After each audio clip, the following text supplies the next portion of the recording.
क्या आपने कभी खुद से या भगवान से यह सवाल पूछा है, आखिर मेरे साथ ही ऐसा क्यों हुआ? मैंने तो किसी का बुरा नहीं किया, मैंने हमेशा सबका भला चाहा, फिर मुझे ये दुख, ये बीमारी या ये धोखा क्यों मिला? और दूसरी तरफ वो इंसान जो झूठ बोलता है, गरीबों को लूटता है, पाप करता है, वो मजे में जी रहा है, उसे कोई सजा क्यों नहीं मिल रही? नमस्ते दोस्तों, स्वागत है आपका साहब की साहिबी चैनल पर, जहां हम ज्ञान से जीवन को समृद्ध बनाते हैं। आज का वीडियो आपकी जिंदगी का सबसे महत्वपूर्ण वीडियो साबित हो सकता है। आज हम ब्रह्मांड के उस ऑपरेटिंग सिस्टम को डिकोड करेंगे जिसे दुनिया कर्म कहती है। अगर आप सोचते हैं कि कर्म सिर्फ जैसा करोगे वैसा भरोगे है, तो आप गलत हैं। कर्म का विज्ञान इससे कहीं ज्यादा गहरा है। अगले कुछ मिनट में हम वेदों के गहरे ज्ञान को मॉडर्न साइंस के साथ मिलाकर यह समझेंगे कि आपकी हर एक सांस, हर एक विचार कैसे आपकी किस्मत लिख रहा है। और सबसे बड़ा सवाल, क्यों निर्दोष लोग दुख भोगते हैं? चलिए सत्य की यात्रा शुरू करते हैं। सबसे पहले एक गलतफहमी को हमेशा के लिए मिटा दीजिए। हम बचपन से सुनते आए हैं कि बुरा करोगे तो भगवान सजा देगा। सच यह है दोस्तों कि कर्म कोई अदालत नहीं है और भगवान कोई जज बनकर हथौड़ा लेकर नहीं बैठे हैं। कर्म एक सिद्धांत है, ठीक वैसे ही जैसे गुरुत्वाकर्षण। अगर आप तीसरी मंजिल से नीचे कूदते हैं तो आपकी हड्डी टूटेगी। क्या गुरुत्वाकर्षण ने आपको सजा दी क्योंकि आप बुरे इंसान हैं? नहीं। गुरुत्वाकर्षण को इससे कोई मतलब नहीं है कि आप साधु हैं या चोर हैं। उसका काम है गिरने वाली चीज को नीचे खींचना। ठीक उसी तरह कर्म ऊर्जा का नियम है। महान वैज्ञानिक न्यूटन ने कहा था, every action has an equal and opposite reaction. लेकिन अध्यात्म इसमें एक चीज जोड़ता है, इरादा। ब्रह्मांड एक विशाल गुफा की तरह है। यहां आप जो भी आवाज निकालते हैं वही गूंज कर आपके पास वापस आती है। अगर आप मन में किसी के लिए नफरत पाल रहे हैं तो आपने अभी उसे मारा नहीं है, सिर्फ सोचा है। लेकिन विज्ञान कहता है, थॉट इज एनर्जी। वो नफरत की तरंग ब्रह्मांड में गई है और यह तय है कि वो घूमकर कई गुना ताकतवर होकर आप ही के पास वापस आएगी। कभी कभी यह गूंज तुरंत सुनाई देती है और कभी कभी इसे वापस आने में सालों या जन्मों का वक्त लग जाता है। अब हम वीडियो के सबसे महत्वपूर्ण हिस्से में आ गए हैं। इसे ध्यान से सुनिएगा। ज्यादातर लोग कर्म को समझ नहीं पाते क्योंकि उन्हें लगता है कि कर्म सिर्फ एक ही तरह का होता है। ऋषियों ने कर्म को 3 श्रेणियों में बांटा है। इसे समझने के लिए एक तीरंदाज का उदाहरण लेते हैं। 1. संचित कर्म यानी गोदाम। कल्पना कीजिए उस तीरंदाज की पीठ पर बंधे हुए तरकश की। उसमें हजारों तीर हैं। ये आपके पिछले करोड़ों जन्मों के कर्मों का जमा खाता है। ये एक गोदाम है। ये अभी एक्टिव नहीं है, बस जमा है। इसे बदला जा सकता है, जलाया जा सकता है। 2. प्रारब्ध कर्म यानी छूटा हुआ तीर। अब उस तीरंदाज ने एक तीर निकाला, धनुष पर चढ़ाया और छोड़ दिया। तीर हवा में है। क्या अब वो उसे वापस रोक सकता है? नहीं। यह है आपका प्रारब्ध। आपका जन्म किस परिवार में हुआ, आपको कौन सी लाइलाज बीमारी मिली, आपको बिन मांगे क्या मिला, ये सब वो तीर हैं जो पिछले जन्मों में छूट चुका था। जब आप पूछते हैं कि मासूम बच्चे को कैंसर क्यों हुआ, तो उसका उत्तर है प्रारब्ध। इस जन्म में वो मासूम है, लेकिन वो उस तीर की चोट खा रहा है जो उसने कभी अतीत में चलाया था।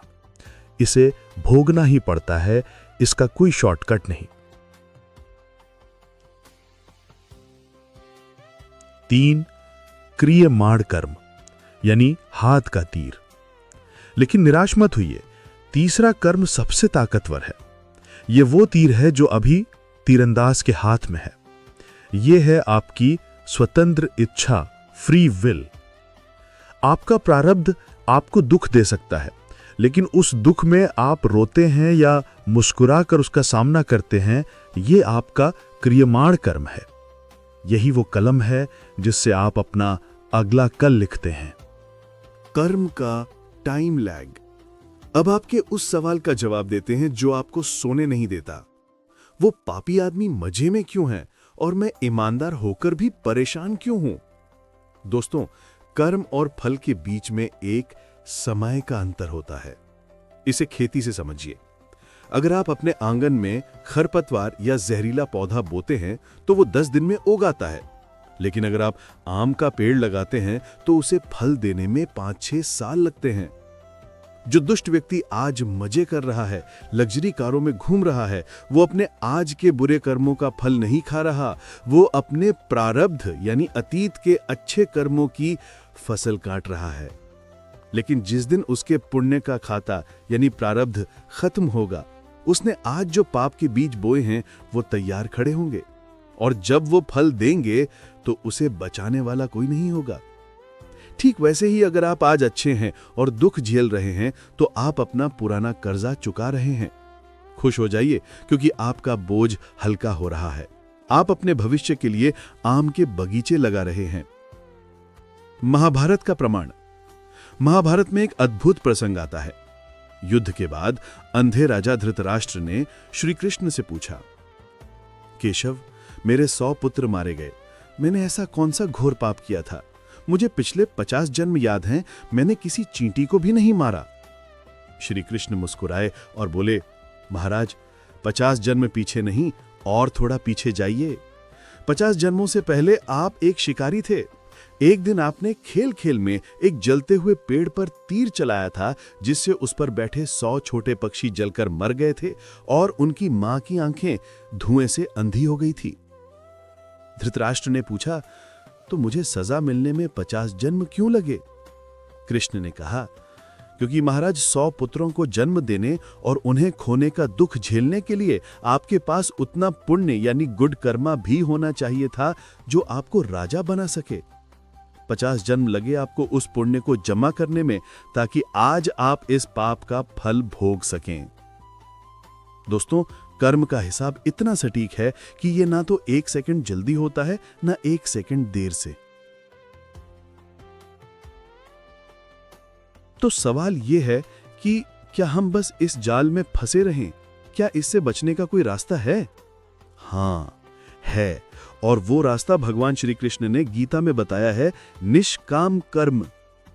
जब आप कोई काम फल की इच्छा से करते हैं तो वो कर्म आपको बांध लेता है। लेकिन जब आप अपना काम ईश्वर की सेवा या अपना धर्म समझकर करते हैं, बिना ये सोचे कि मेरा क्या होगा, तो आप कर्म के बंधन से मुक्त हो जाते हैं। जैसे कमल का पत्ता पानी में रहकर भी गीला नहीं होता, वैसे ही निष्काम कर्म करने वाला व्यक्ति पाप और पुण्य दोनों से ऊपर उठ जाता है।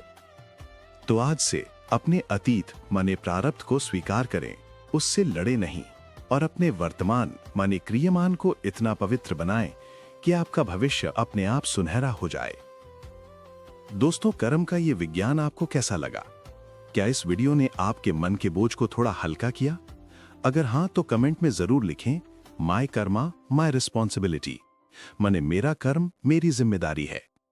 ऐसे ही जीवन बदलने वाले गहरे ज्ञान के लिए साहब की साहिबी को अभी सब्सक्राइब करें और इस वीडियो को उन लोगों के साथ शेयर करें जिन्हें इसकी सख्त जरूरत है। अगली बार फिर मिलेंगे, तब तक अपने कर्मों पर ध्यान दें। नमस्ते।